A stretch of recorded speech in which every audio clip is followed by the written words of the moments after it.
बिहार के मुख्यमंत्री नीतीश कुमार का हिजाब कांड लगातार ये मामला सुलगता ही चला आ रहा है और कहीं ना कहीं नीतीश कुमार की चारों ओर आलोचना हो रही है। आपको पता ही है कि विगत कुछ दिनों पूर्व सार्वजनिक मंच से जब नियुक्ति पत्र नीतीश कुमार महिला चिकित्सकों को दे रहे थे तो उन्होंने एक महिला चिकित्सक के चेहरे से हिजाब हटाया और इस घटना के बाद जो वीडियो था वो वायरल हो गया। अब लगातार नीतीश कुमार नीतीश कुमार पर तमाम जो मुस्लिम संगठन हो या विपक्ष हो वो पूरी तरह से हमलावर है, माफी की मांग उठ रही है। अब ये मुद्दा पूरे देश का मुद्दा बन चुका है। इन तमाम मुद्दों पे बात करने के लिए हमारे साथ पूर्व आईपीएस अमिताभ दास सर हैं। सर, जो हिजाब प्रकरण हुआ, हिजाब कांड हुआ, अब इसको लेकर नीतीश कुमार की आलोचना बिहार तक हो रही थी, अब पूरे देश में नीतीश कुमार की इस हरकत को लेके लोग निशाना साध रहे हैं, देश के बाहर भी। देखिए, ये पलटू राम ने जो हरकत की है बहुत ही शर्मनाक है और कायदे से इस मामले में बिहार के मुख्यमंत्री की गिरफ्तारी होनी चाहिए।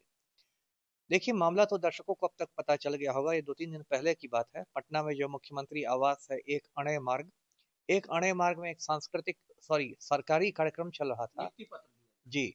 और उसमें पलटू राम के कर कमलों से आयुष डॉक्टरों को नियुक्ति पत्र बांटे जा रहे थे। आयुष डॉक्टर उनको कहते हैं जो एलोपैथी के अलावा के डॉक्टर होते हैं, जैसे आयुर्वेदिक डॉक्टर, यूनानी डॉक्टर या होम्योपैथी के डॉक्टर।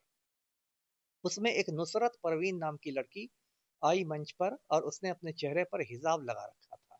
तो पलटू राम ने अचानक उसका हिजाब नोच दिया, ई का है जी करके उसको हटा दिया और वो बिल्कुल मतलब हक्की बक्की रह गई और बहुत असहज हो गई। उसके बाद वो नियुक्ति पत्र लेकर उतरी, लेकिन जहां ये वीडियो सोशल मीडिया पर वायरल हो गया उसके बाद तो बवाल हो गया पूरे हिंदुस्तान में, हिंदुस्तान के बाहर, पाकिस्तान में, अरब देशों में बहुत इस पर हंगामा हुआ है। इसमें मैं 2-3 बातें दर्शकों को बताऊं। पहली बात तो पलटू राम ने जो भी किया है वो बिल्कुल कानूनी रूप से जुर्म है। जो भारत का कानून है जिसको भारत न्याय संहिता कहते हैं, बीएनएस की धारा 74 है, सेक्शन 74।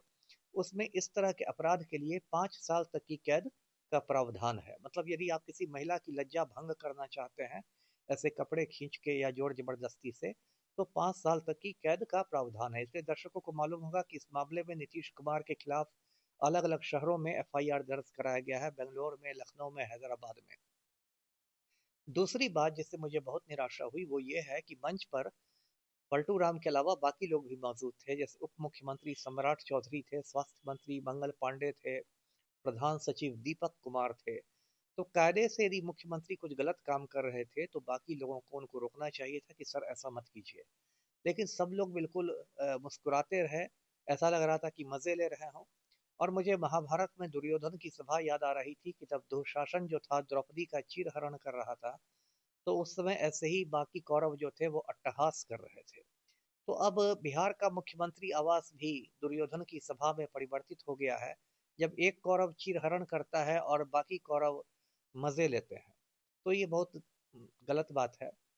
एक और बात यह है कि ये इतना बड़ा मुद्दा हो गया है कि कायदे से इस पर महिला आयोगों को भी संज्ञान लेना चाहिए। जैसे दिल्ली में एक राष्ट्रीय महिला आयोग है, पटना में बिहार राज्य महिला आयोग है। तो इन महिला आयोगों को भी नीतीश कुमार को नोटिस भेजकर सफाई मांगनी चाहिए। लेकिन दिक्कत यह है कि इन महिला आयोगों में भी चमची लोगों को तैनात किया जाता है। जो बिहार राज्य महिला आयोग है उसमें रश्मि रेखा सिन्हा नाम की एक महिला है जो दीपक कुमार की ही पत्नी है, जो दीपक कुमार पलटू राम के प्रधान सचिव हैं। इसलिए इन चमची लोगों से कोई भी उम्मीद करना बिल्कुल व्यर्थ है। लेकिन जो हुआ है बहुत दुर्भाग्यपूर्ण है। आज खबर आ रही है कि नुसरत परवीन राजी हो गई है नौकरी ज्वाइन करने के लिए। तो चलिए, ये अच्छी खबर है। मैं उसको शुभकामनाएं देता हूँ कि वो अच्छा काम करे, मरीजों की सेवा करे जी। इस पूरे प्रकरण को लेके सर लगातार देश में बवाल मचा हुआ है, माफी की मांग उठ रही है और बीजेपी जो है वो बचाव में उतर गई है। अब बीजेपी वाले क्या करेंगे? तो चोर चोर मौसेरे भाई का रिश्ता है। जेडीयू और बीजेपी चोर चोर मौसेरे भाई हैं। केंद्र में भी दोनों ने मिलकर सरकार बना रखी है, बिहार में भी दोनों ने मिलकर सरकार बना रखी है। तो ये तो क्या करेंगे बीजेपी वाले।